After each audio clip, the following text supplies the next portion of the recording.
The Pope is supposed to behave in a certain way. He's supposed to be judgy, conservative. He's supposed to be an asshole. That's just how it's supposed to be. However, this new Pope, Pope Francis, believes that your actions are what makes you a good person. He believes we are woefully backward in our treatment of the environment, homosexuals, other religions, and the non-religious. He is a critic of unbridled capitalism, Marxism, and liberation theology. The first South American Pope is a chemical scientist noted for his humility and concern for the poor. With all of these characteristics, one might wonder, is Pope Francis really a Catholic?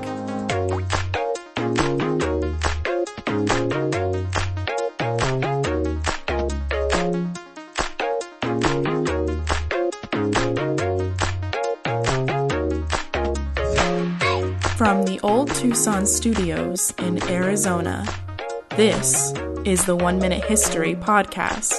Here's your host, the hardest working man on the internet, Cassanaya. This is Bernie Sanders, perhaps the most liberal member of the Senate, quoting Pope Francis. This is from Pope Francis. Quote, "We have created new idols. The worship of the golden calf of old has found a new and heartless image in the cult of money and the dictatorship of an economy which is faceless and lacking any truly humane goal."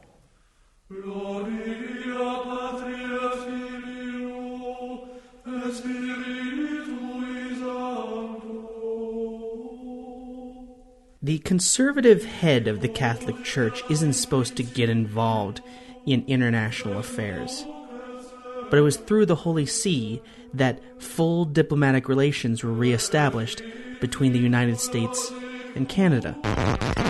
Between the United States and Cuba is what I meant to say. Why did I say Canada? Why would diplomatic... I saw Cuba. I saw the word Cuba sitting there. That's what I wrote. I was thinking Cuba, yet I said Canada. Anyway, after 54 years of hostility, this is a great positive change for the world. The Pope is supposed to use his biblical authority to condemn homosexuals and nothing more.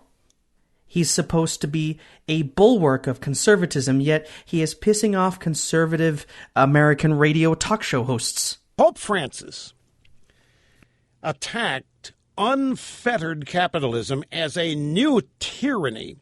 He beseeched global leaders to fight poverty and growing inequality in a document on Tuesday setting out a platform for his papacy and calling for a renewal of the Catholic Church. In it, Pope Francis went further than previous comments, criticizing the global economic system, attacking the idolatry of money.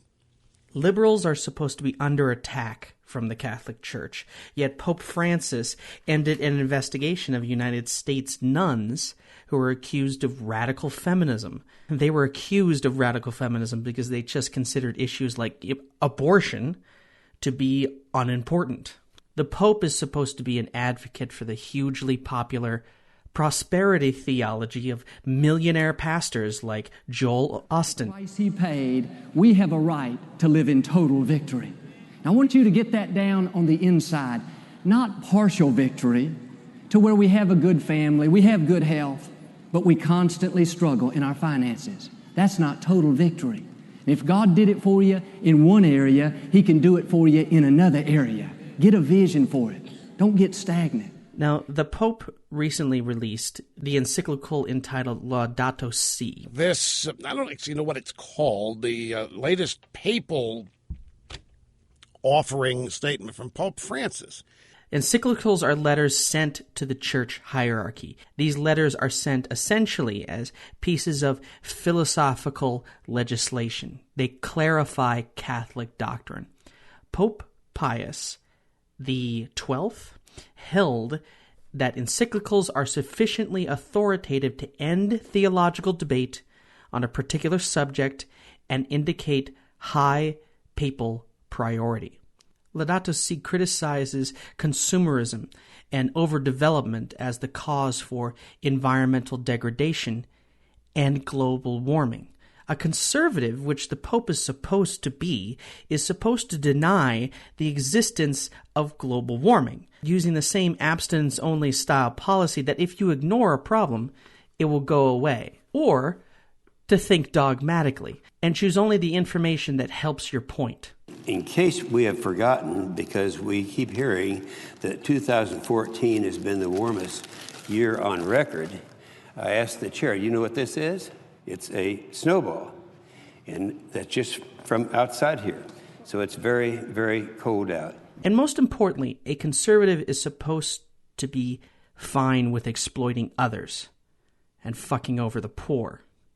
But to hear Pope Francis complain about it, you'd think we should start caring about human suffering. Now, the remarks came during a speech to the UN Secretary Ban Ki-moon and other UN officials in Vatican City. He said in part, quote, a contribution to this equitable development will also be made both by international activity aimed at the integral human development of all the world's peoples and by the legitimate redistribution, economic benefits by the state, as well as indispensable cooperation between the private sector and civil society. Somebody has either written this for him or gotten to him. This is just pure Marxism.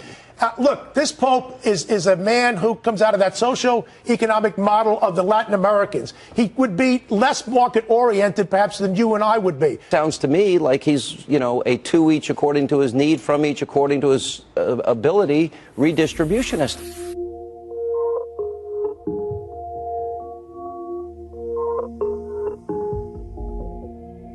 Stephen Colbert, now the host of Late Night, is a devout Catholic, and he isn't scared of the Pope. He happens to like that the Pope, the current Pope, is not a doctrinal hypocrite.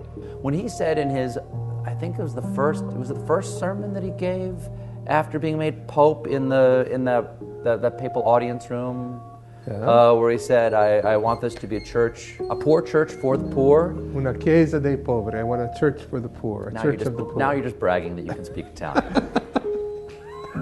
Is the Pope Catholic? Well, of course he is. He is perhaps what Catholics should have been all along instead of what they turned into. Corrupt. Pope Francis is suspending a bishop known as the Bling Bishop after he spent $55 million to renovate his home. Judgy. Consider your ways. Don't let the Catholics rise up in judgment and judge you.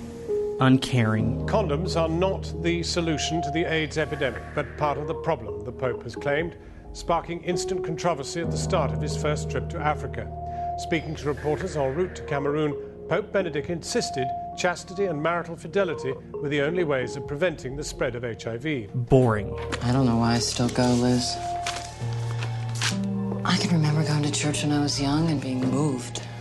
I think God is dead. The sign of a true Catholic. Guilt-laden. I hate situations where I have to feel guilty. I'm Catholic by trade, so I always feel like that guilt. You pull up the 7-Eleven, there's always that little up-looking dude. He's going to ask you for money. You got $3 in quarters, but you'll be damned if you give this a dime. Sex obsessed. It's the strange thing about this church. It is obsessed with sex.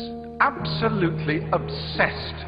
Now, they will say, we with our permissive society and our rude jokes are obsessed. No, we have a healthy attitude. We like it. It's fun. It's jolly. Because it's a primary impulse. It can be dangerous and dark and difficult. It's a bit like food in that respect, only even more exciting. The only people who are obsessed with food are anorexics and the morbidly obese. And that, in erotic terms, is the Catholic Church in a nutshell. And religious bigots. Extra ecclesiam nulla salus. Outside the church, there is no salvation.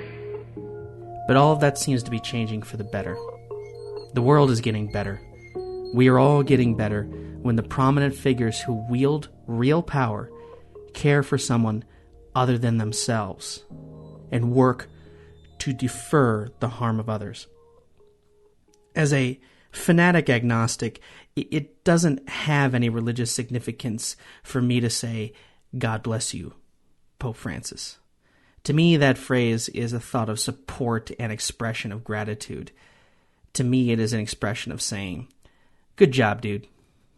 Keep it up. Never learned about the birds and bees. I was taught to keep an aspirin in between my knees, 'cause the Bible says premarital sex is wrong. But Jason says that guys can't wait that long. I don't want to lose him to someone who'll do him. I need to figure something out.